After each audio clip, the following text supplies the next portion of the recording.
Podcast. I'm your host, Nick Jikomis, and today I'm speaking with Scott Zimmerman. Scott is an optical engineer and a photobiology researcher. He has worked for many years on the engineering side, building and designing light bulbs and other devices. He's also done a lot of photobiology research. He's written a number of papers. I read one recently called Melatonin and the Optics of the Human Body, which was fascinating. And I talked with Scott about the optics of the human body, photobiology, how our bodies respond to light, and light itself, the different types of light that are out there, from sunlight to firelight to LED versus incandescent light bulb light. We talked about how the light spectrum differs from all of these sources and how that impacts our bodies. One of the things that I didn't really appreciate until recently is that it's not just our eyeballs that detect light. Actually, the entire surface and even the cells inside of our body are sensitive to light in different ways. So for example, Scott told me about near-infrared light, which we mostly cannot see. It's not visible light, but it can penetrate several inches into the human body, and it has quite striking effects on our physiology. It can influence our mitochondria. It can influence melatonin production. And I've recently learned that melatonin is not just a hormone secreted by the pineal gland to regulate our circadian rhythms and coordinate our sleep-wake cycles across day and night. It's actually one of the most potent antioxidants in the body, and it's produced all over the body. So we talked about how mitochondria respond to light and near-infrared light in particular. We talked about some of the effects that artificial light has compared to sunlight.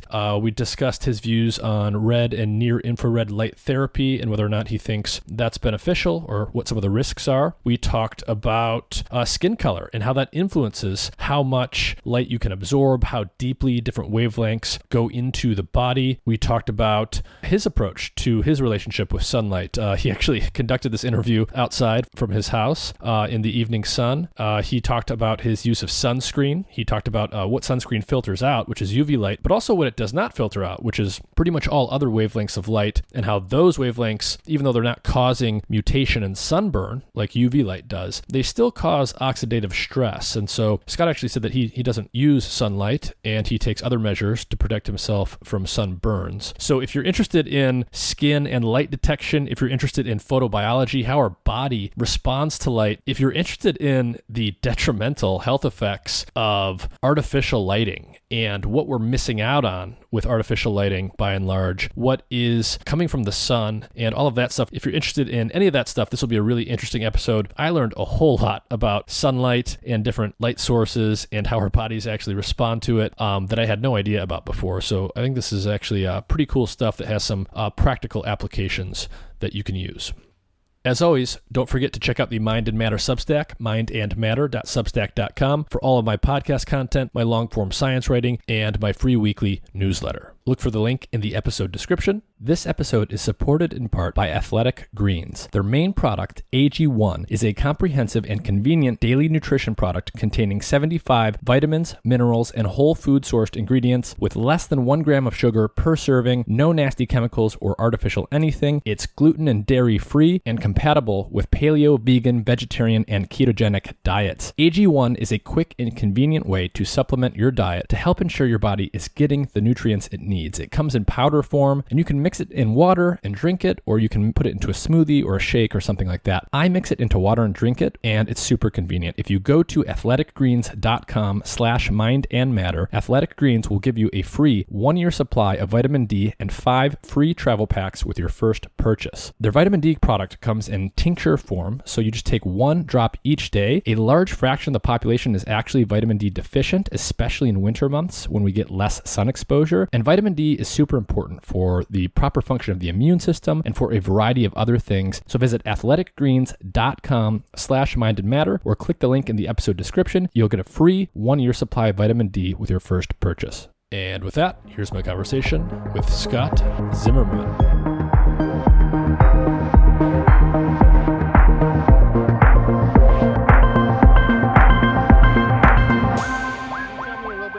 Your background? I looked a little bit, but I didn't get a full update on. Yeah. So my background is in research science. So I did a PhD in neuroscience, and I was a researcher for a number of years. and then moved into the technology sector in the cannabis industry, actually. And I worked in that for a number of years. And now I pretty much just do this and some consulting advisory work on the side. Cool. But I've been interested in learning more about the effects of light beyond the obvious. Obviously, we have a visual system that allows us to see things. That's actually partly what I did my PhD research in. We all know about UV light and its mutagenic effects, and that's the reason why we are so often wearing sunscreen. But it's only been fairly recently for me that I've come to learn more and appreciate that the other wavelengths of light are also having really interesting physiological effects. And you seem to be a good person to talk to about that. Well, it's I think it's an amazing field, to be quite honest. It hasn't really been tapped into very well. I mean, there's been a lot of work done on photobiomodulation and red light therapies and things of that nature that got some kind of mixed reviews from the medical community and all that. But what I was amazed is that there really wasn't. I'm an optics guy, so I was just amazed that there was so little known about the differences and the similarities there are, in the body and how it functions optically, especially in the near infrared, because you have to move from a two-dimensional to more of a three-dimensional way of looking at it because there's so much penetration and propagation that occurs at some wavelengths. And I think have you seen Bob Fosbury's pictures in the near infrared of the hand and things? No, I don't think so.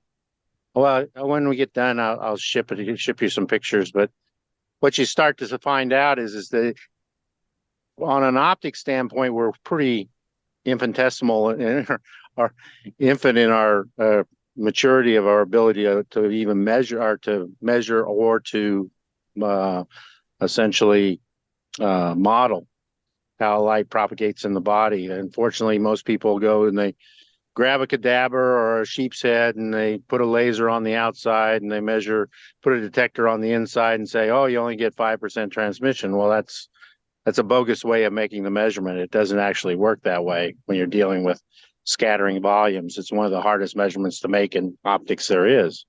And so what happens is that I like to give people kind of an analogy.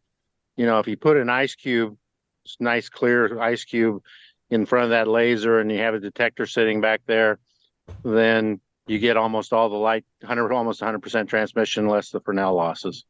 If you take that same size and you make it a snowball, that's a nice cube, the same size, you shine the laser into it, the entire thing lights up and the transmission goes down to next to nothing. Because what happens is most of the light is scattering into the volume and changing its direction and reflecting back, doing twice nose white and all this other great stuff. So, unfortunately, to try and model that is extremely complex and hard to do.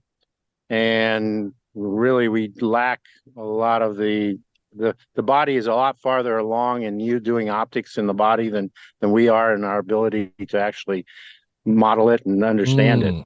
Yeah. I guess that makes sense, right? I mean, we've been interacting as creatures walking the earth.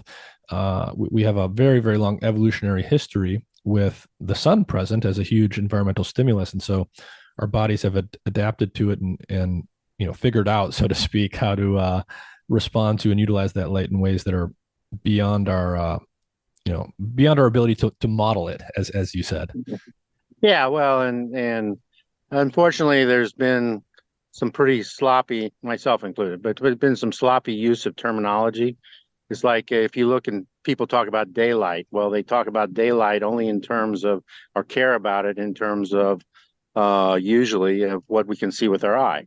And yet that represents only 10% of the solar spectrum. And that was the part that was just so amazing to me is the minute I started looking at, okay, how does light propagate in the body? You start to see that the body is actually doing things optically to increase the ratios of near infrared to visible, especially in the brain. If you do actually look at how the light propagates in the brain, it gets through the skin, through the skull in the near infrared, and then it gets literally light guided down into the fissures of the brain. And Hmm. it just happens that all the gray matter is out on the outside periphery. Optically, it makes total sense. Now, Yeah. Well, let's back up for a second and give people uh some concepts and some background here. But let's just talk about sunlight first of all. So you just mentioned, right, that um as many people sort of underappreciate, the visible part of the sunlight spectrum is only a fraction of what's actually coming from the sun. Can you talk a little bit about just sunlight in general? What does that full light spectrum look like? How much of it is near infrared light? What is near infrared light? And what do we if we go outside during the day? What are we actually being exposed to? yeah, I mean, that's a great question. Sunlight runs from 250 nanometers down to beyond 3000 nanometers. And of that, about 10% of it is the visible, running from 400 to 700, depending on how you want to, these are kind of artificial things. So we define visible to be X and near infrared to be Y. Mm-hmm. But to some extent, but what you have is that it's like you walk outside, you're looking at a blue sky, and everybody says blue bad, blue bad. No, blue's not bad, but the blue that you see in a blue sky is actually a very broadband distribution of wavelengths that has gives you the impression of blue. It's a blue, cyans, all these different colors. But then if you go on out, and bear in mind that most of the problem is that most of the laboratories don't have the capability to measure accurate easily the near infrared, so it's been kind of ignored. Mm. And so what you see in that blue sky is that there's this huge tail, long tail of near infrared that is built into what you see as blue. But not only that, you have to think about it from the standpoint of for what we're doing.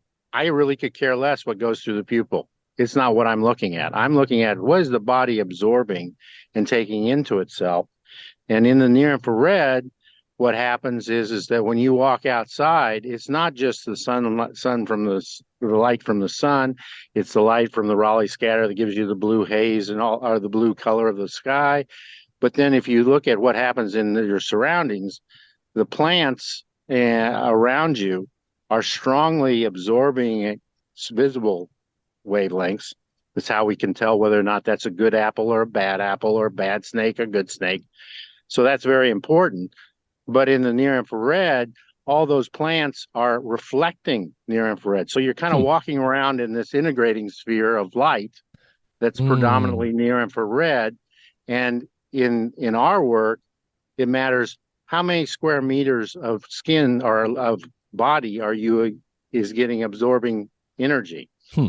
So And so when you when we go outside in the sunlight, it's not just photons that have done a straight shot from the sun down to Earth and onto our bodies. It's also photons that get scattered in the atmosphere and then get to us, that reflect off of plants and other things and bounce back up to us. And it's this whole sort of ecosystem of light. Yeah, exactly right. And the point is that those, you think about it from a solid angle, three-dimensionally here. Light's coming down from the sun, like I'm outside now. I'm getting my head, my forehead, and all that. But in general, it's got a fairly low solid angle that is coming into my body. But surrounding me, everything around me is reflecting that light and coupling it into a much larger area, larger solid angle. So you're getting all this near infrared in particular kicking. Even dirt has a higher reflectivity in the near infrared than it does in the visible. Hmm. So So so is it, are we like hitting our body? There's, it sounds like there's more near infrared light than you would expect from just considering the direct sunlight, because a bunch. absolutely, Okay, I see. absolutely. And what we've been trying to get people to understand or to look at is that in when you're in direct sunlight, high noon, if you look at on an optical watts basis, there's one optical watt of visible. Well, then there's one optical watt of near infrared in that direct sunlight. But then the minute you start to look at how strongly the other stuff absorbs the visible, all of a sudden, once you walk under a shade tree, that ratio of near infrared to visible in optical watts increases to 3 to 1. Hmm. You go and you walk down and you sit around a campfire. It's 10 to 1. And Oh. then when optically what happens is, which is absolutely the most humbling and amazing thing I think, is that the body then goes and it does certain things in our most sensitive tissues to guarantee that that ratio is even higher.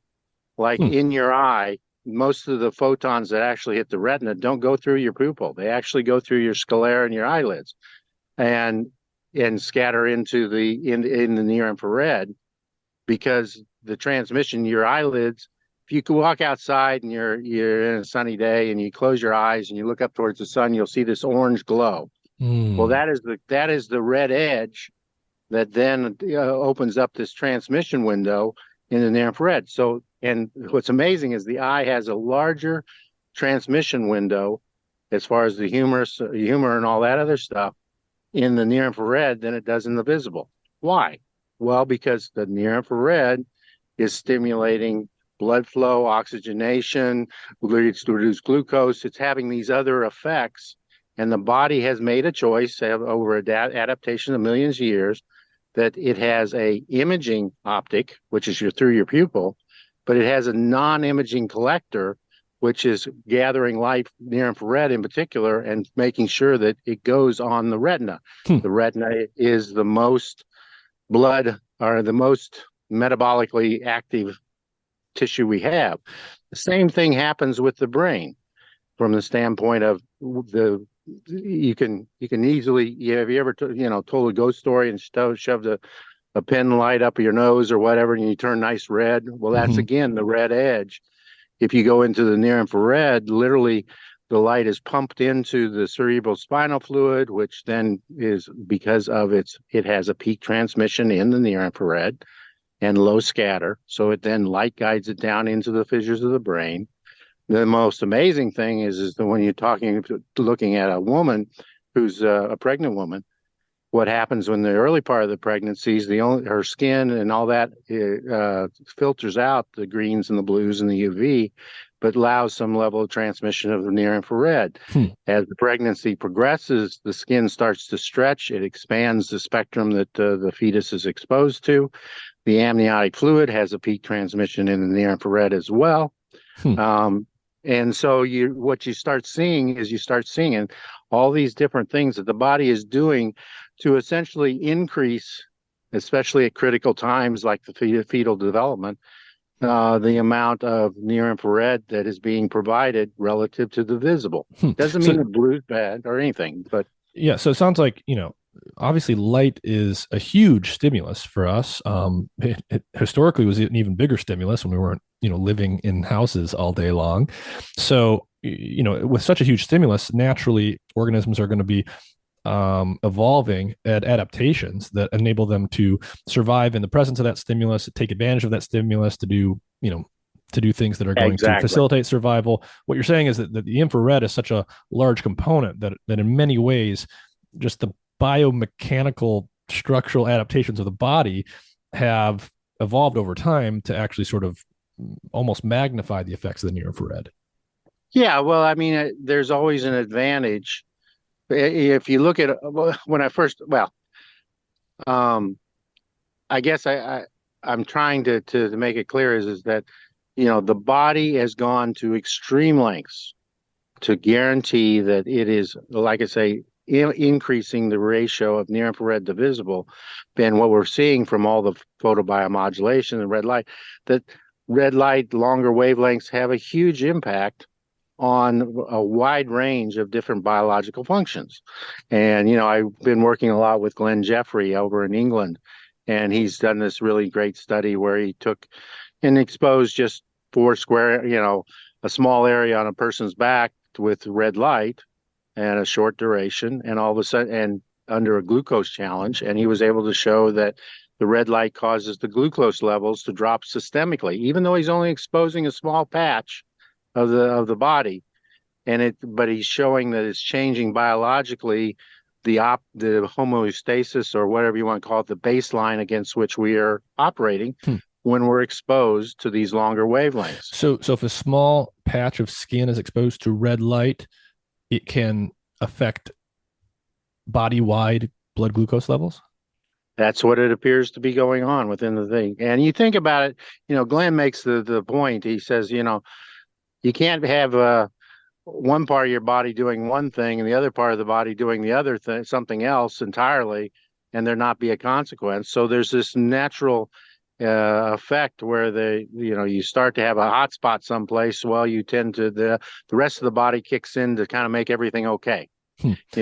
And What so I think that's, to me, is really fascinating that's going on. But so for the people that don't know, can you just give us a basic physical definition for red and near infrared light, and then start to talk about some of the, what are some of the more salient physiological effects that we know those bands of light can cause in a human?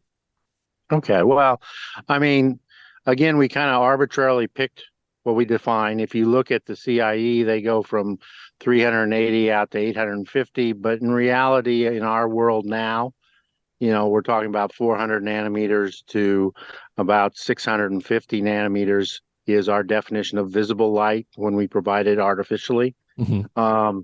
But to me, what defines where you should divide the two, and deep red and near infrared are to me, lumped together, is where you have that red edge, where all of a sudden we go from something that is fairly strongly absorbing to something that is allowing propagating deep into the body. And that occurs somewhere around the 630 to 650 nanometer region and runs up to 700.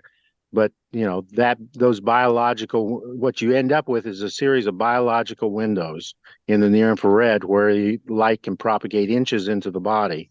Hmm. And that's where you have to move from, as I said, if you're looking at UV, most of it happens, almost all the photons are absorbed in the outer 50 microns to millimeter max, blues and cyans.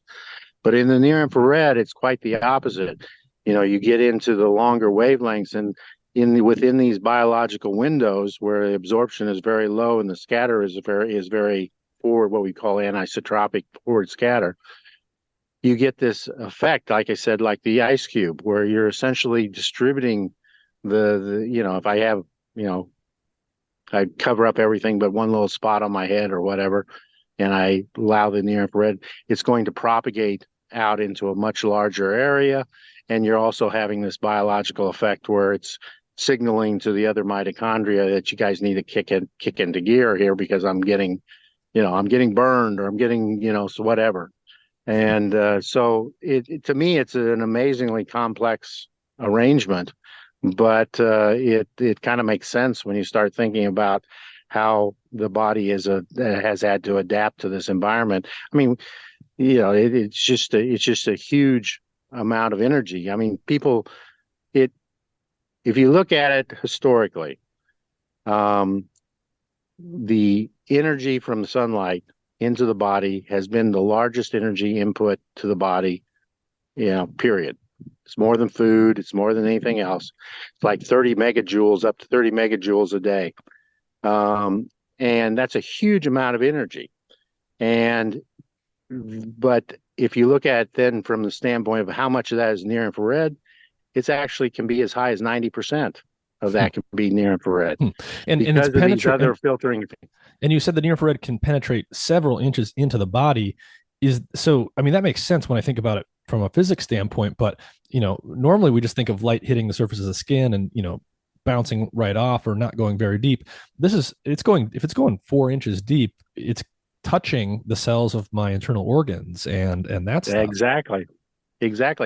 And what we're trying to show is that, especially with children, it's your penetration depth characteristics are the same whether you're a child or adult or a female or whatever. But if you look at it from a standpoint of smaller children in particular, almost 100% of their cells are seeing some level of near infrared. It's been filtered out, the blue and the greens, but they're exposed to it. And we're showing, Glenn's showing, and tried to show with our melatonin research and stuff, is that it's having a huge impact on their hormone levels. Well, now all of a sudden, what did we do? We went in, we said, okay, kids shouldn't play outside. They're going to get skin cancer. We sit inside, watch on our computer all day in a building that has a near infrared blocking glass glazing that's preventing it from. So I would say, I keep on trying to say is that we are looking at the largest reduction in solar exposure in human history. Nobody notices it per se, but that's what's actually happened. And it's and because people don't see near infrared, so how do they know it's not there? Hmm. But again, if you look at it from the physiological effects we know of, we know that it affects glucose levels. We know that it impacts hypertension. We know that it impacts anxiety and a number of neurological things. We know that it impacts what hormone generations and hormone ratios. And my big concern is that what we've created with our artificial environment is that we are like under constant stimulation to generate cortisol. Hmm. And why is that? Does it have to do with the more blue light and the lower ratio of infrared to visible light? Well, what it has to do with it, we're constantly cortisol is important. Don't get me wrong. I'm not saying it's not important, but it's a fight or flight response. It's designed to actually protect us. So when you get so all of a sudden a bunch of bright light into your face, your cortisol level go. You go eat a bunch of stuff, your cortisol levels go up. You get you do any activity, exercise activity, your cortisol. But in nature, when we're in nature, there is a complementary effect associated with, we got 9 orders of magnitude of from direct sunlight all the way down to moonlight. And so that kind of control system can only be done using ratios of opposing things. So cortisol is opposed by melatonin. What we showed in our biology paper is that, hey, during exercise or doing anything or going outside, all of a sudden the cortisol levels go up. Doesn't matter what time of day it is. This is totally independent of circadian. It goes up, but so does melatonin. Where is melatonin being created at 9 a.m. at levels that are 3 or 4 times what it is at nighttime? Well, it's because all our cells are literally generating melatonin. And this is in a debate that's been going on for 40 years about what's all this melatonin come from? Well, I think we've shown that it's from when you start doing exercise, your muscle cells generate reactive oxygen species, and in response, it starts generating tons of melatonin because it's an amazing antioxidant. I see. Yeah, I knew that melatonin was a strong antioxidant, but what I didn't know until recently, and what I think most people don't appreciate, is when we think about melatonin, we usually think about melatonin that gets produced when light levels go down. It's called the hormone of darkness. And we think about it coming from the brain, from the pineal gland, and entering into circulation and being important for setting and coordinating the circadian rhythm of the body that dictates our sleep-wake cycles and other things. But what you're saying is melatonin doesn't just come from the pineal gland. It's not just for the circadian biology. It's actually produced in, it sounds like, all cells or most cells? All cells, because you think about it, what the experiment was really quite simple. They took a number of people, they put them on treadmills and are on stair steppers, and they monitored their melatonin levels at 9 a.m. in the morning, and they did the exercise for 4 hours. It was a pretty strenuous exercise. What you saw within 10 minutes, the melatonin level in the blood went up to 200 picograms per milliliter. That's 2 or 3 times what it normally would be at night when it's supposed to be doing what it's doing. And I'm not discrediting or arguing with circadian at all. It's a process, but the brain, in order for the brain to function at 80%, it's got to generate a ton of reactive oxygen species. The most potent antioxidant we have is melatonin because it cascades down. All its metabolites are also antioxidants. So you get this cascading effect. So the body, in its infinite wisdom, made a pineal gland, generates melatonin during periods of low cellular activity when there isn't much being generated by the other cells, and when the brain actually needs some kind of help. And like I say, I mean, it's more than just an accident that melatonin was selected for the pineal gland. But now what we're showing is that if you do, and the only way you can really measure circadian melatonin is you put somebody out on a bed, make them quiet in the dark, and then you can start seeing these circadian effects. The minute you turn on a light or shake them or make them go do a little bit of exercise, all bets are off. Those hormone levels are moving rapidly. And so what was just absolutely fascinating is that this, in particular, Theron's work showed that melatonin, ramped up within 10, 20 minutes to very high levels and then plateaued during the exercise. And then once you quit the exercise, it went back down. So you have a great dose response, argument going on. Where is this melatonin being synthesized? Where is it coming from within cells? The highest level in the mitochondria itself, it appears. That's the argument. I see. Okay, so it hasn't been shown directly, but I guess the argument would be the mitochondria. These are the organelles within our cells that produce ATP, the energy currency that we use to power our cells. This is the site of oxidative phosphorylation and the whole chain of events that makes the energy of the cell. That process is naturally pretty intensive, and so it produces a lot of reactive oxygen species. So I guess you would expect the mitochondria to also be equipped with antioxidant capabilities to handle that. And that was what was kind of cool about this recent paper by Jeffrey, is that what he did is he took red light, exposed the area, and not only did he measure that, it was a glucose challenge test, and what he showed is that the people that didn't have the red light, had X level, and the people that did have the red light were 27% lower. But what was even more important was that he measured the CO2 levels. So the CO2 levels then went up when you got the red light exposure, which is a clear indication that the mitochondria is essentially kicking into high gear. And so, because of the way, to generate the ATP and all that other stuff. So, I mean, I think that there's some fairly direct evidence that it is the mitochondria itself. But again, this has been a debate that Russ Ritter has been fighting for 40 years.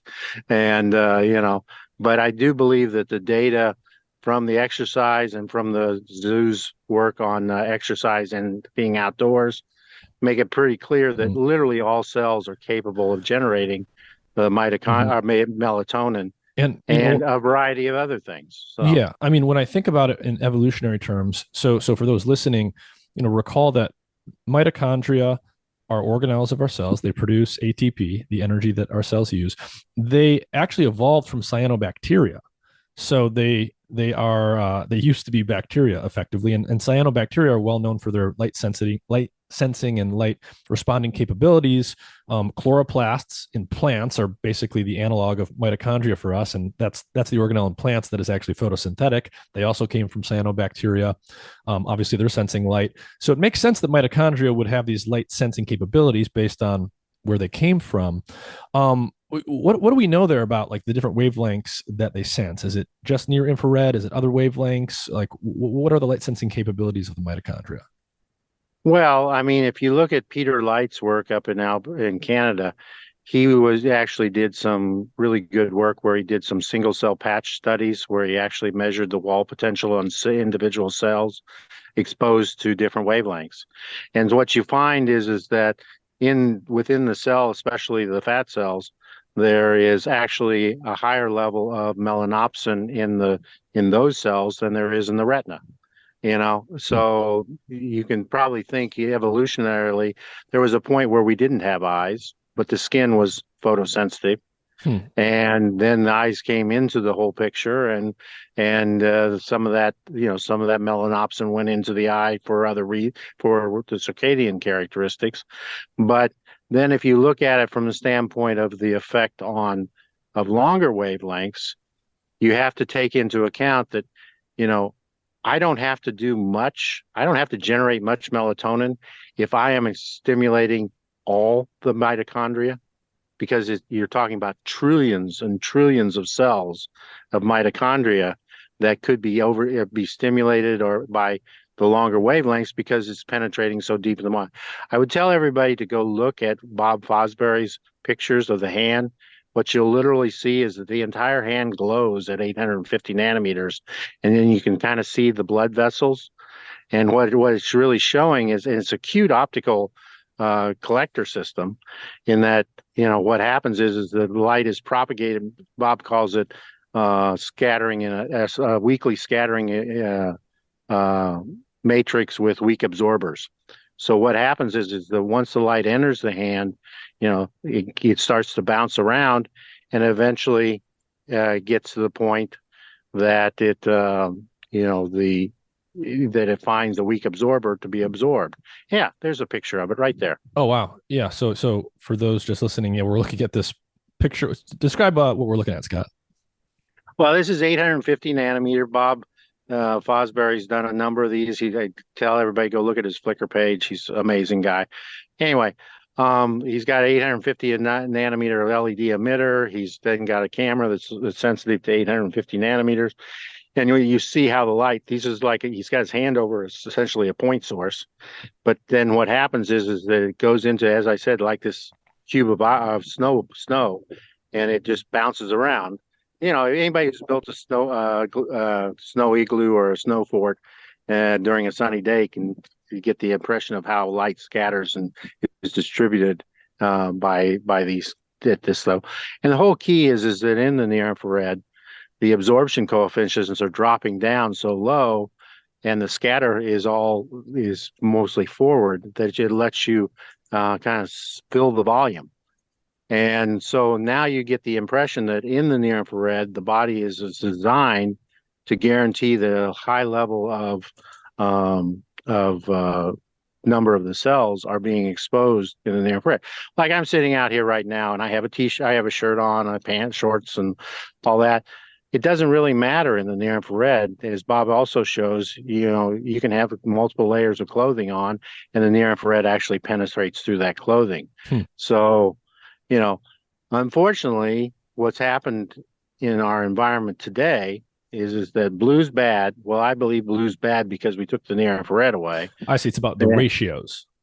It is the ratios, because, as I said, any control system has to have a positive and negative feedback component to maintain, equal or a steady state. And what we did is we lopped off huge portions of the solar spectrum, and now you've got the stimulation going on for cortisol. And not only that you get the in some sense, the light bulbs in many people's homes, we think of it as blue light, but in some sense, it might be better to think of it as the lack of other wavelengths of light. Exactly. That's a great way to put it. And, it's hard because, something you can't see is not important to you, compared to the other. Yeah. And what I find fascinating is we developed some light sources to try and add the near infrared back in. And it's children and women in particular that respond to it. Number one, women have much higher color sensitivity than men do. They can tell 15 shades of blue, and we see 2. And so never argue with your significant other about that kind of situation, because the reality is she has an advantage over you. Now we have an advantage over noticing that there's movement in the brush. But and that's what we've been focused on here lately. I did a podcast with Sarah Pugh on women. And women have entirely different responses to sunlight than men do. And it's what are some examples of that? Well, number one, part of it is that number one is that women have thinner skin, literally thinner skin.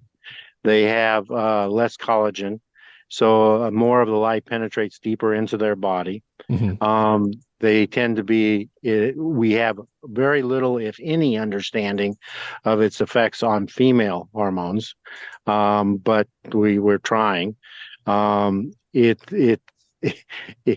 kind of, I was talking to Sarah, and she said, Scott, did you know that all the majority of the rats that are used for testing drugs are all male? I said, no, I didn't. But it turns out that that's the case. So there's this general lack of understanding. I'd say there's actually, needs to be some key research done in that area to understand what affected the differences. All I can tell you is that There when we must be sell a light, differences because the light penetrates to such a different extent. a different extent, and then there's new indications, some papers that are coming out showing that female mitochondria may be less, they may have less mitochondria, but that mitochondria tends to be more efficient at generating ATP. Mm. So, I mean, I guess I'm just trying to make the point that, and then we did, I think to our knowledge, we're about the only people that have actually measured much in the Black community. And what you find is that someone with high melanin content needs 3 to 4 times, to even 6 times the amount of near infrared to generate the same level of stimulation that a person who has very low melanin content is. And so, and again, that's another amazing thing where most of the optical models are based on the assumptions of particular layers with an absorption coefficient, a scatter coefficient, and things of that nature. Yet what the body does is it takes melanin and puts it in a little granule like a speck of pepper. And what that does is that optically changes how much so more near infrared actually goes through that situation than if I uniformly distributed the melanin through that layer. So there's all these little tricks the body is doing to optimize the amount of near infrared that is getting into the cells underneath. When we wear sunscreen, does it block all wavelengths, including near infrared? No. One of our paper, what we do is we do optical models and try and understand where the photons are going in the body. And then early on, I was lucky enough to see work by Zostro, where he did a measurement. He was in the cosmetic industry, and what he did is he he measured the amount of free radical generation as a function of wavelength throughout the visible and into a little bit into the near infrared. And what you find is that modern sunscreen is mainly targeting UVA, UVB, and UVC, and then there's a cutoff. But what he showed was that if you take skin and you measure the free radicals in exposure to the UV portion, you get X. If you actually then take the similar skin and you measure from blocking the UV but putting in the visible, you get X again. There's equal amounts of free radicals being generated in the visible. So what ends up happening when you do sunscreen? Nobody is going to buy sunscreen that makes them look like blackface. Just not going to happen. So what happens is that they cut off in the UVA and make it so that you don't see the effect. But literally by doing that, the UV portion is what actually gives you sunburn and tells you, hey, dummy, it's time to get in out of the sun. Well, now you block that, you can stay outside longer, but it increases your exposure to the visible portion of free radicals. And that is also generating oxidative stress. Oxidative stress. And if you look at it optically. So is what you're saying that most sunscreens actually make it easier for people to expose themselves to more oxidative stress because they can stay out in the sun longer? Yes, and what appears to be the case, if you look at it optically, and we showed this in our paper, is that optically, a higher percentage of the blues and violets and cyans are localized in the basal layer, which may explain why men in particular or some people have higher levels of basal cell carcinoma, and because that's the cells that are actually getting extra pumping by using sunscreens. So there was a company down in Australia that tried to introduce some level of blockage or absorption and kind of give you a brown haze, type thing. But to really do it right, I mean, a person with high melanin content is basically immune from melanoma and those type of things. person with white skin is very susceptible to it. But it's also showing that just putting some sunscreen. And my big problem is that we, again, because we're not willing to understand the differences as well as how we're similar, you put generically, almost all makeup now has SPF in it. Well, Mm. a woman with very dark skin, it doesn't actually is struggling to generate enough UVD, vitamin D, and other hormones, including estradiol, because the basic components are actually generated in the outer 50 microns of the skin. Hmm. So you're sitting there and you're saying to yourself, we're actually making it worse for all these different groups because we don't want to admit that there's a difference. And it's unfortunate, I think. Hmm. Yeah. So, I mean, yeah, depending on your skin color and your background, depending on if you're male or female, you're going to have different light needs, basically. Yeah. But we're giving everyone the same application of things like sunscreens or women's makeup, and it is differentially negatively impacting different types of people with different types of skin. Yeah, and I'm not trying to advocate you don't put sunscreen on if that's what you want to do, but understand that you're only solving half the problem. You Mm. need to wear a hat. You need to go out and, get a certain amount. And like now, I mean, it's getting later in the day here. So Where are you the calling in from? New Jersey. And so, okay, so what's the time of day right now? And like, how much is, what do you for yourself consider an appropriate amount of getting out into the sunlight without sunscreen? I would go, what I would suggest is number one, the best thing is go play go do your stuff under the shade of a tree. If that's not available, then have a hat on. And then B, I would go from, early morning to about 10 or something, and then kind of go into the shade like you would think of, you think an animal doesn't sit out in the middle of the sun, the desert. It goes behind the shade tree, Yeah, yeah, But yeah. Which, I mean, some of this is just common sense. right. Which, I And mean, but if you think about it, like modern culture, a lot of people like, right, they're specifically going out at the beach in the middle of the day, in direct sunlight with no shade on purpose, and not going out in the early morning and near sunset. yeah, and some of that, I mean, most of us go 50, 60. I'm 65, so I haven't gotten any melanoma yet, and grew up in Kansas putting up hay, and we didn't have sunscreen back then, and all this kind of stuff. So I a little bit of common sense comes into play on this whole thing, in my opinion. You don't want to overdo it, and you start to get a little bit red, go in. But that was the really kind of the I tried to publish the paper on it, and it got shut down because it basically said, that it's maybe not the best idea to put sunscreen in all these different people, and in particular, if you're only going to block the UV portion, Hmm.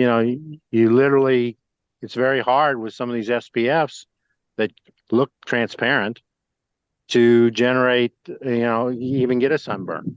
That's one of their functions. Yeah, I'm not arguing about that, but you know, the body was designed to essentially tell you you need to get in out of the sun, and the sunburn is part of that, a parcel of that learning process. I guess I'd say is when you're growing up. Mhm. Um, Would you say and that, like, could you make the argument that the optimal way to regulate your exposure to the sunlight would be to regulate your own behavior in response to how your skin's responding in the absence of sunscreen, such that you're getting sunlight but avoiding sunburn? yeah, I mean, yes. I mean, I think that people are always looking for a pill or something that lets them do something they know they shouldn't do. Mhm. And, that's kind of what I think any of us would be honest, other than the people that really want to get their golden tan. The bottom line is most of us know I really shouldn't just be standing out here without some level of protection. And it doesn't take much. I mean, and like I say, if you look at melanin, its optical absorption characteristics, strongly absorbs in the UV, and then it drops like a rock down to 700 to 800 nanometers, and it has almost no absorption. And in fact, if I try and mimic melanin using charcoal particles or whatever, what you'll find is that for a broadband absorber, It literally is this long tail versus melanin, which is a spike up in the UV and drops down like a rock in the near infrared, intentionally allowing a large amount of near infrared to be processed through into our cells deeper in the body. Hmm. Do you Just have optically, it's amazing. Mhm. You mentioned firelight earlier. Can you talk a little bit more about how does the light spectrum of firelight compare to sunlight or the light bulbs that people are going to typically have in their home? Well, like an incandescent bulb of old, fire tends to have 10 to 15 to 1 near infrared to visible, contains, some trace levels of blue, but it's almost predominantly in the near infrared. And that was always the problem with incandescent is that 90% of the spectrum that is being emitted by incandescent bulbs is in the near infrared, peaking up around 1 micron. Hmm. And I would argue that, you know, people say, well, I did fine under fluorescent, all that kind of stuff, but you came home to an incandescent lit room. You went to bed reading a story under an Mm. incandescent light. Now you don't. You have this thing that we're talking on that contains zero near infrared. We have a big screen TV that's putting out tons of light at night that has no near infrared component to it. You have, all the windows are low E glass, which block the near infrared from coming into your building or into Right. So your home. so So when we talk about like LEDs, blue light versus incandescent light bulbs, the incandescent light bulbs emit more near infrared light. And is this, a lot of people have an intuition for like, they look different. A lot of people say I look bad under fluorescent lighting, or they say I feel bad under fluorescent lighting. Is there more to it than just the light perception? absolutely, absolutely. I mean, I think that at that point, that's just a proven point. I mean, how much it degrades. There are certain people, they had a study over in Saudi Arabia where they took various levels of depression and they put them into a room with a fluorescent light versus a incandescent light. And depending on the level of depression that they had, their response was just skyrocketed, and that's what I think that people that we're missing is that now you or I may be fine, but there's at least a percentage of the population that is being affected, and even you and I are being affected in ways we don't really understand. Your statement about it feels different, is that anxiety? Well, we know that there's all these anxiety, that we can alter hormone levels. There was a study done where they looked at schizophrenic and clinically depressed individuals, and they measured the melatonin to cortisol ratios at midnight. Now, according to circadian lore, the melatonin should have been high and the circadian or cortisol should have been low.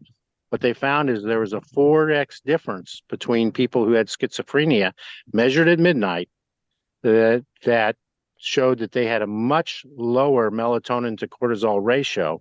Hmm. And I would argue that based on our work, that's the same as saying a near infrared to visible ratio is a similar type effect. And so, built into all this stuff appears to be that the near infrared and the longer wavelengths, deep red, is basically modulating how we feel neurologically as well as physically. Can you talk a little bit more about what's known about the relationship between light exposure and hormone production? Well, like I say, I mean, if you look at the work, well, number one, you have the light exposure effects on the one side, circadian, but then on the other side, the near infrared, you have that the near infrared is generating high elevated levels of melatonin in the outer skin. And I Mhm. kind of like to say it's kind of Yeah, and like I guess people should know. So melatonin is itself, I think, technically a hormone. It acts at yeah, a it's distance. a It's hormone. yeah. Yeah, it's a hormone. It's also, we also know that the longer wavelengths are affecting vitamin D production Mhm. is Which is by going to be a enhancing. precursor to all the sex steroid hormones. Yeah, I mean, if you look at the skin, the outer part of the skin can generate virtually every hormone in a body in the outer part of the skin, especially the sex hormones, the steroid-based things, cortisol, vitamin D. They not only can are doing the precursor that goes to our glands, to adrenal glands and things like that. But it's been shown that it can do it de novo. It doesn't need to do it. It has the ability to do it right on site. And you think about it just from a evolutionary, all the actions occurring on the skin, you know, it's having to deal with a whole lot of stuff. And its ability to respond to that, by the time you get around to, I've got something chewing on my arm that's causing me to bleed or whatever, by the time it goes all the way back through the brain, through the gland responds in some hormonal mass effect systemically, it'll be too late and it'll be the inappropriate amount. So instead, there appears to be this localization that occurs of generating various responses, to at the skin level. And it's kind of like most of our medicine most of our medical stuff is from the inside out. This is from the outside in type thing. So in your home, in your own home, what kind of light bulbs and stuff do you have? I have incandescent and I have our bulb. That's what I do. And our bulb is half incandescent. So that's what we make. Because what we did is, when I was doing this, I kept on looking. I interviewed Hamlin and some of the other photobiomodulation people. And what I found is they were using exposure levels that were similar to what you'd get in a well-lit incandescent room, and had been for 150 years. And then I got to looking at it closer, and then I saw, well, it's actually a little bit of overkill because it's 10-to-1 near infrared to visible. So what we do is we developed a bulb in different subversions, A19s and all that, both DC and AC. And we put in LEDs to generate the visible portion, and we use little filament bulbs to generate the near infrared component. Put the two of them together and you get something that's a closer match to sunlight. And, that's what we do. And we, based on our work, especially with the Black community, we decided on a 3-to-1 ratio. So we save some energy. You can still do 50 lumens to 60 lumens per watt, but you are providing 3 times the amount of near infrared to visible out of that bulb. So, that's what we do. So, based on what you've told me, basically the modern environment is, in terms of light, is characterized by a lower ratio of red and near infrared to visible and other types of light than it would have been ancestrally for most of human history. Well, I'd put it even more just succinctly. What we did is we eliminated all near infrared for a lot of people, not just some, all. Because it's not coming in your windows, it's not being emitted by your TV, it's not being emitted by your lighting, and you don't go outside enough. And because this is such a big piece of natural light exposure from the sunlight, it would be more or less unthinkable that our bodies aren't adapted to getting to that in some way. And so even if we don't know all of the facts at play here, if we think about it in evolutionary context, it sort of would have to be true that we should be getting more of the light in that spectrum in the modern environment. It would be. Yeah, and I think you have to also take into account people's reaction. I mean, people know this. There's a lot of people that walk in. Those are glary. Those are hard. They're harsh. They use all kinds of words to describe what's going on. And all we're saying is that from a physiological and a neurological standpoint, you have every right to feel that way, because you took away literally 90% of the energy that we used to get because we can't see it. So it can't be important. And therefore, it created this situation. Now, what I'm concerned about is that we have a situation where everybody is constantly being overstimulated on cortisol. And cortisol has a lot of great things it does. But one of the first things it does is you peak up your cortisol, it tanks your innate immune system. Well, yeah, I mean, cortisol, again, from an evolutionary perspective, cortisol serves a purpose, but it's not supposed to be chronic. It's supposed to be elevated very acutely to do certain things for limited amounts of time. Yeah, and there was a study by Mello where he took cocaine addicts, and he brought them in and gave them a hit, and then he measured all the different hormone states. And for cortisol in particular, even though the euphoria was over in 30 minutes, the cortisol extended out, only dropped off by 50% in over 2 to 3 hours. Hmm. So it's kind of like we're constantly taking a beach ball and hitting it up in the air and going along throughout the day, and especially at night, that the optical pathway for stimulating cortisol and circadian and all that is constantly, it means that we're constantly getting hyped up or overstimulated, and especially in children because they're so small that the light penetrates even deeper. So there's a higher percentage of their cells engaged not only in the near infrared, but even into the blues and the cyans. Hmm. And so if I'm someone who, let's say in my home, I do not have incandescent light bulbs, my artificial lights inside my home are not emitting very much near infrared light at all. Let's say I replace all of my light bulbs with incandescent light bulbs. How big of a difference do you think that would make in terms of their life? well, I mean, depends on the person, depends on the type and the gender. But what I would argue is that typically, if you're doing like we are, you're generating 1 to 5 milliwatts per centimeter squared of near infrared relative to a third that in the visible. That level is about 10 times lower than what you'd have in sunlight if you were sitting out in the sunlight, or not in sunlight under a shade tree.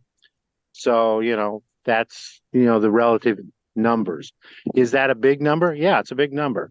I mean, it's still significant, biologically significant, because what we did when we were looking at Zastro's data, we found that free radical generation, and you think this from the physics, is linear with dose. Mm. In other words, you can go for over 9 orders of magnitude, and even in darkness, there are free radicals being generated. It's not like that there's some kind of magical threshold where it all goes away. The body is contending, trying to deal with the relative ratios all the way down to what we consider darkness. Because people need to understand that darkness is still 10 to the 14th photons per second, per centimeter squared. There's a lot of photons in darkness as well as there is in direct sunlight. And, if you pick like a midpoint, that midpoint is about what we have inside our home, So, yeah, I don't know how to directly answer your question, but I guess I'm just saying that It's a significant amount of light difference in the light ratios that it's biologically significant. well, let's put it this way: you supposedly are not supposed to look at your cell phone at night because of the blue light effect.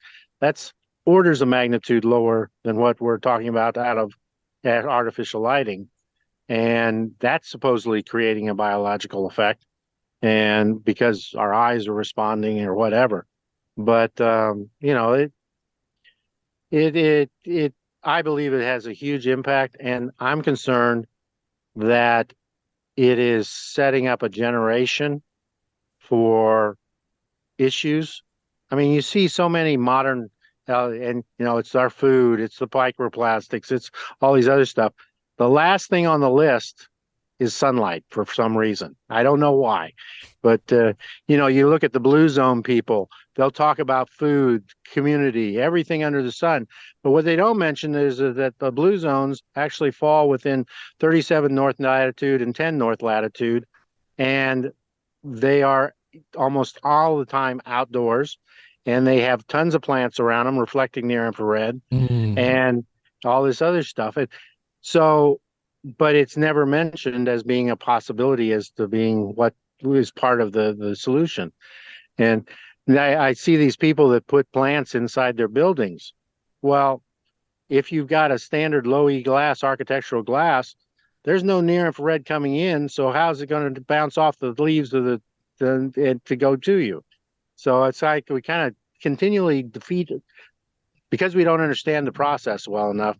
We keep defeating the things that we've been given and not taking advantage of it. And like I say, kids sports, you and I went out and played till it got dark. They don't do that anymore. Hmm. And I really think that and unfortunately, it's not a pill. It's not something you can just simply take once and life's good. It's a setting up what is the baseline hormone levels and the ratios of those hormones, you know, that are built up in the body. And, you know, the fact that I can go and take a kid outside and they are cognitive, multiple studies showing cognition levels are higher outdoor in sunlight versus artificial lighting. That should be enough right there to just strip every every light bulb out of the schools, in my opinion. Hmm. So, you know, What do like I you say, think? kids in particular is a big deal. Yeah. Well, what do you think about, red light, near infrared light therapy when people buy these devices to put in their homes and use them for certain periods of time at the beginning or at the end of the day? Well, I think if it works for you, that's great. My problem is that it's more from an optics standpoint. If you the way the body, the nature's set up, the optical watts in the near infrared and far shortwave infrared are spread out over almost 2,000 nanometers. Now, what people are doing with these therapies is that they're putting in narrowband, what I call narrowband emitter, that has only 50 nanometers or so of width. In order for Mm, me to generate an optical watt in that 50 nanometers, the peak intensity has to be extremely high mm, relative to what goes on in nature. And nature is distributed kind of like a spread spectrum type thing, where it's spread out over all these different wavelengths. And what it appears to be from what's going on is each one of those wavelengths has some effect, a different effect, or a different action spectra on various processes within the body. So I don't see how it's any different than doing blue light, narrowband blue. Narrowband blue localized all the effects within, that are associated with those wavelengths. You start to get into trying to do stuff with red. The other thing is that I'm an old laser jock. I mean, in the old days, when you had a near infrared laser, you had all kinds of safety and lockout devices because you don't have the ability to know that that beam is on. You can sit on it, may look like, oh, it's just a little red glow. Well, it's not just a little red glow. It's like taking somebody and sitting them in front of a bunch of headlights and propping their eyelids open. hmm If you're not careful. Now, that doesn't mean that they're all bad or whatever, but people don't know, you know, if they could see the intensity level of that those peaks, It's a lot they of light. would. It's a lot of light. And, we have this crazy mentality that if little's good, more's better. So let's get a bigger panel. And I totally agree that there's an area ratio. The more skin or more area that you're exposing is the higher volume of mitochondria that are being stimulated. But there's a point of diminishing returns, Hmm and a little bit of, I prefer, so what we do is we use broadband and thermal emitters to simulate the near infrared. And, is it perfect? No, it's not perfect, but it's a whole lot more closer to what happens in nature than trying to do these. And, you also have to, again, we get back to the ratio issue.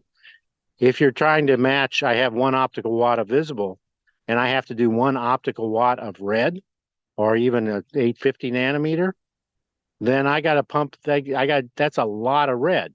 And what's the amazing thing about the body, yeah, our adaptation is we are collecting all this near infrared via while at the same time we are able to see. If I had if we could see in the near infrared, it would wash out all the blues, greens, reds, and yellows because it would dominate, you know, the the uh, the spectral response of the eye if it had a broader range. So it's like we've adapted to say, okay, this is important. Everything is we can live in this area and know that that's a good apple, that's a bad apple, all this other stuff. Yet I can still be pumping in watts of near infrared without affecting that eye response. So Well, Scott, like you're a wealth of information. This is incredible. Because there's just so much I didn't know about this whole area. I think this is a very underappreciated area for everyone. We think of light sensing in terms of the eye. We don't consider the whole sort of body as a light sensing organ. We don't, as you said many times, it's easy to forget about what you can't see. So people don't really think about near infrared light because it's invisible to us. Are there any final thoughts you want to leave people with, or anything you want to reiterate about light and its effect on our biology, or how people should think about the relationship to light in general? Well, I think that as you said, I mean, our behavior or habits can do a huge benefit. Let kids go out and then be outside for a while. I understand there's safety issues and all that other stuff, but at least try and not always be in artificial lighting. And it is but at the same time, I do want to express that I have a concern that, people don't understand how bright some of these red therapy panels can be, and the effect it could maybe have on your eyes and all that. And the fact that if you pick one wavelength, what ratios did you change that we don't know about? Mm-hmm. That's my concern is that we're kind of playing it. So I just think getting people outside more, and it's not like you have to go out and spend all day outside. There's an older gentleman I knew. He's 85, smart as a whip, all there. A German guy. He'd go out every day for 15 minutes, pull his shirt off, even when it was cold, and get a little bit of juice. And it was free, While I'd love to sell you a light bulb, and I think that they're a good way to do it, and a good compromise between saving energy and healthy lighting. A lot of things we can do that don't cost us anything. And I would also recommend that if people have any further interest, Roger Seaholt's MedCram videos. He's done about 7 of them on our work. And the first one, Light is Medicine, he's had 4 million views on. And I think that what you're going to see is that the medical communities are going to start coming in. Lighting has typically avoided the medical community to a great extent. And I think that'll be a big change. And the last thing is that I think that once we get more of these biosensors that can measure things in real time, we'll get a much more concise vision of what's going on in the body. Mm-hmm. So, well, and real quick, I just want to ask you one more thing. Obviously everyone is going to do what they're going to do. There's many different opinions. I just want to ask you about sunscreen. How do you use sunscreen in your personal life? Do you use it at all? Do you use certain types? Do you avoid certain types? I don't use any sunscreen.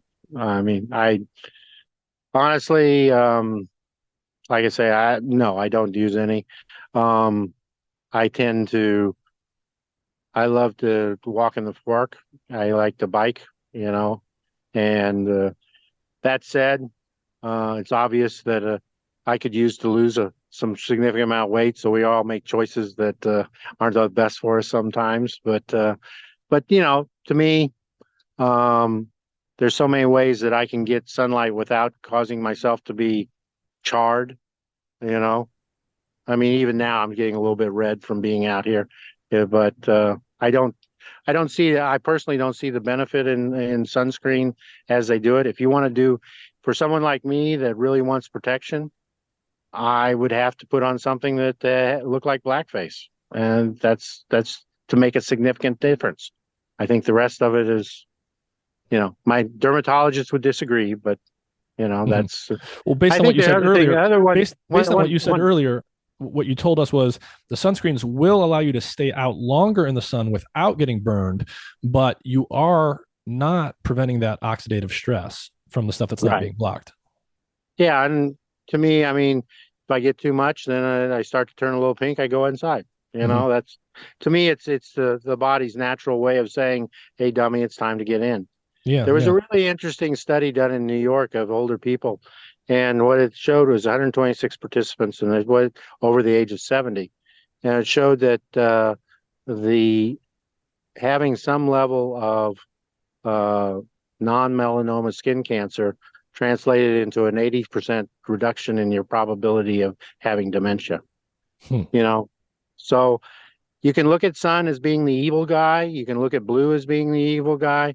But I think the real problem is that we're not we don't understand how it really works well. All right. It's in ratios, it's in combination. And if you start messing around with those, you know, one can make a pretty good argument that if you have the right hormonal balances in your body based on sunlight, that it maybe helps in other areas. So, and that's what the paper was basically trying to show is that getting out in the sun is good for your mental health as well as your physical health. Right. I think that's a great place to end it. Scott, thank you very much for your time. This was fascinating.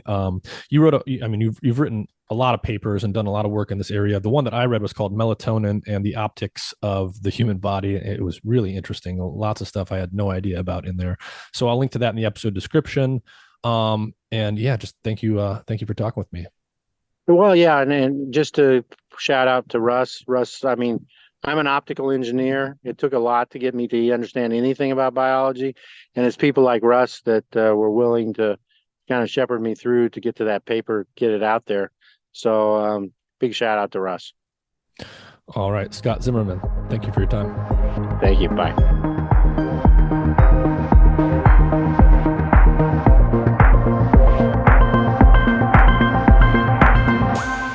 Hey everyone, I want to take a minute to tell you about a really cool health monitoring device I've been using for several weeks. It's called Lumen, and it's a handheld, pocket-sized device with a sleek design. It measures CO2 levels in your breath, which allows their technology to determine the extent to which your body is burning fats versus carbohydrates. Lumen helps improve your metabolic flexibility, your body's efficiency in shifting between using fats and carbs. It improves your ability to burn fat, which decreases your hunger levels and makes your body less dependent on snacking, and it can increase your energy levels by helping you develop a high-functioning metabolism. I use this device in the morning, before bed, and after meals and workouts to track my metabolism. With just a couple weeks of use, I learned a lot about which foods were causing my body to burn mostly fat, mostly carbs, or both, as well as how long I need to fast each day to promote fat burning. Lumen is great for anyone looking to optimize their health for either weight loss or athletic performance. The easy-to-use app allows you to track your results together with what you're eating and how you're exercising, and it syncs with other devices like the Apple Watch. Click the link in the episode description to learn more and use the code MIND, M-I-N-D, in all capital letters to get $50 off your Lumen device today.